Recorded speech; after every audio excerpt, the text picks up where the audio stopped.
Недавно открыл интернет и обнаружил огромное количество людей, которые жалуются на то, что автомобиль Tesla потерял в цене очень много.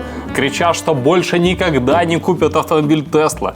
Рассказывают разные вещи про то, что никогда ни один другой автомобиль не дешевел так же, как подешевел автомобиль Tesla. Поэтому в этом видео мы с вами разберемся с такими ценными вопросами. Почему Tesla дешевеет?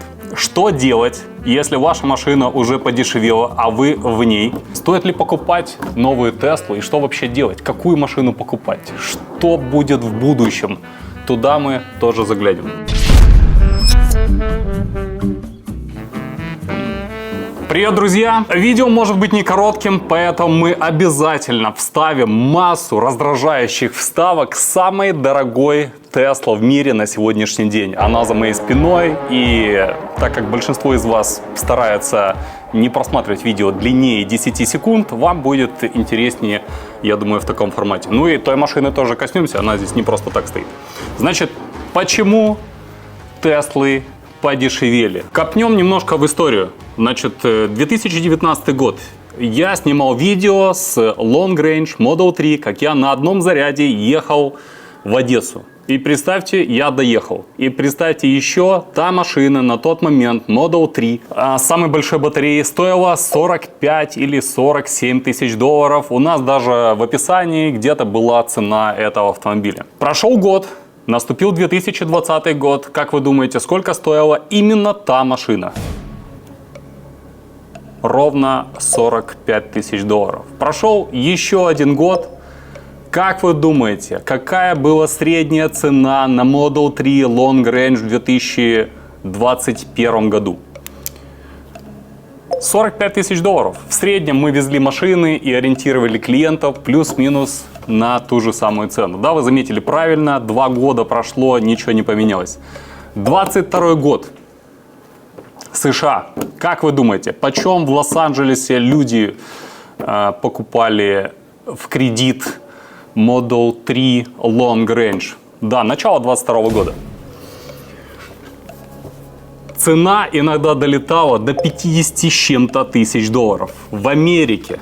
В Украине, так как у нас были битки с аукционов, цена была неизменна. 45 тысяч долларов. А в начале 2022 года скакнули цены на бензин. Цены на автомобили Tesla немножко подорожали, но где-то там около 45-50 все так же стоило Model 3. Спрос настолько опережал предложение, что машины эти просто не падали в цене. И примерно в середине 2022 года начало потихоньку накрываться. По многим причинам. Во-первых, война наступила в Европе. Самая большая полномасштабная война. Многие задумались, может электричество будет каким-то образом непостоянным и так далее. Огромное количество электромобилей выкатились на рынок. В то же самое время и большое количество автомобилей Tesla начало выпускаться, потому что открылось еще несколько фабрик. И вдруг внезапно оказалось, что электроэнтузиастов, в принципе, среди всех автомобилистов не так много. И вот здесь мы подходим к самому главному. Почему получился обвал цен?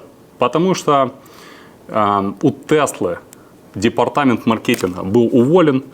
Илон его уволил, по-моему, упразднил в 2018 году за ненадобностью, потому что такие, как я, достаточно успешно рассказывали, почему вам нужно купить автомобиль Tesla. Поэтому зачем, собственно, нужен был отдел маркетинга, потому что такие, как я, они были, в принципе, в разных странах. Работали, по всей видимости, они хуже, потому что в Украине автомобилей Tesla намного больше по-прежнему, чем во всех странах вокруг вместе взятых. Но, тем не менее, когда у тебя нет отдела маркетинга и когда падает резко спрос, у тебя, по сути, не остается других вариантов. И они, естественно, дернули за тот рычаг, который был доступен, а из всех рычагов только один. Потому что если бы такое случилось, допустим, с Фордом, ну, они бы придумали то, что они придумывали до этого. F-150 вдруг перестал продаваться, они приклеили наклеечку такую оранжевую вдоль всего борта. Harley Davidson Edition и F-150 дальше продолжают продаваться. Но у Tesla такой кнопки, рычага и ничего подобного не было. Поэтому у них был единственный доступный рычаг. Это цена. Они его дернули. И получилось так, что машины новые стали дешеветь. Перед этим они постоянно повышали цену, пользуясь случаем, тем, что только от них зависит цена. Соответственно, получился снежный ком, который обвалил и вторичку. Поэтому многие из вас купили машину. Если вы купили в 22-м машину за 55 тысяч, а сейчас она стоит 25, мне очень жаль, но именно Tesla это сделала. Причем это она сделала не только со своими автомобилями, а, если вам будет от этого легче, со всеми электромобилями в целом. Потому что если вы купили Taycan в 2021 году за 230 тысяч долларов, то теперь этот Taycan стоит 50. И это, в принципе, еще достаточно хорошо, если у вас получится ее продать. И во всем виновата Tesla. Что делать вам, если вы как раз на этой Model 3, которая теперь стоит 20, а вы ее покупали за 50? Стоит ли делиться в соцсетях этим горем и какую стратегию выбрать? Я бы выбрал единственную правильную стратегию – ничего не продавать, потому что в этом нет никакого смысла. Вы просто продадите эту машину, если вы пойдете покупать Теслу, то вы обнаружите внезапно, что вы купили ровно тот же самый автомобиль с небольшим рядом изменений. Да, она приятнее, любая новая машина приятнее. Да, у нее появился Ambient, появилась более тихая подвеска, еще что-то. Но переплатив, или в вашем случае доплатив дополнительно 30 тысяч долларов, вы, в общем-то, не получите какого-то сверхъестественного результата. Поэтому, раз вы уже попали в такую ситуацию, это не та штука, на которую вы можете повлиять или могли повлиять до этого. Лучше расслабиться, получать удовольствие, дальше ездить на этой машине, передать эту машину дальше кому-то по званию жене. Если вы жена, передайте мужу. В общем, вариант продавать – самый худший вариант в этой ситуации. Есть вариант добавить стоимость этой машине, превратить ее во что-то этакое, музейное. Это такой вариант тоже остается, но это для энтузиастов, этот вариант не для всех. Ну и теперь давайте наконец-то коснемся самой дорогой и самой затюнингованной Теслы в мире. Значит, ситуация с ценами ее абсолютно не коснулась. Как вы думаете, по какой причине? Но, во-первых, ее внешний вид. Он очень сильно припорошен у нас маркетингом из 1955 года. Представляете, еще Софи Лорен садилась в подобного рода кузов. И это воспоминание до сих пор будоражит многих, кто хочет купить эту машину и сейчас. Tesla держит этот рынок за счет массы.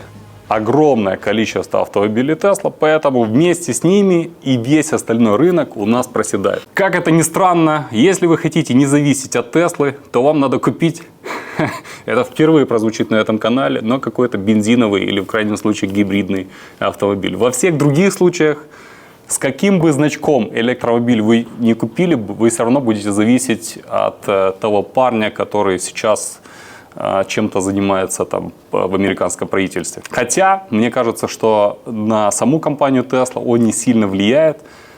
И это хорошая у нас новость, потому что Tesla извлекла уроки из того, что мы видим на рынке. Никому не хочется терять деньги. Они тоже не сумасшедшие, они не хотят продавать машины с такой же маржинальностью, как продают все остальные. Им очень нравилась их маржинальность 30-35%, а иногда и 40% на некоторых машинах. Поэтому, естественно, отдел маркетинга уже сидит на месте. Он еще не так развился, как в BMW, допустим. Он не занимает там большую часть здания. Но, тем не менее, ребята принялись за работу. Машины своевременно обновляются, люди начинают покупать эти машины уже из-за новой внешности в том числе. И Tesla, в свою очередь, если или когда закончатся все Tesla Gate и тому подобное, Tesla снова начнет потихоньку поднимать цену. И я думаю, дальше они будут регулировать цену уже как все остальные автопроизводители. Они явно приняли правила игры. И правила игры такие, что спрос регулируется не ценой, а регулируется маркетингом. Ну, я думаю, что так дальше будет. Это нормально, и это сделает рынок в целом стабильнее. Поэтому вывод такой. Все, что сейчас мы получили с ценами на электромобильном рынке, это все плата за эксперименты компании Tesla. Хорошо ли это или плохо, это зависит от того, когда вы что-то купили или продали. Все это немножко стабилизируется, поменяется, и, возможно, некоторые из вас, кто купил машину в 2025 году, в 2028 году продаст ее по той же цене. Ровно по той же цене, по которой купил ее в этом году. Ну, а вам я желаю всегда удачно покупать и продавать. Подписывайтесь на канал, мы здесь иногда и об этом говорим. Все, пока.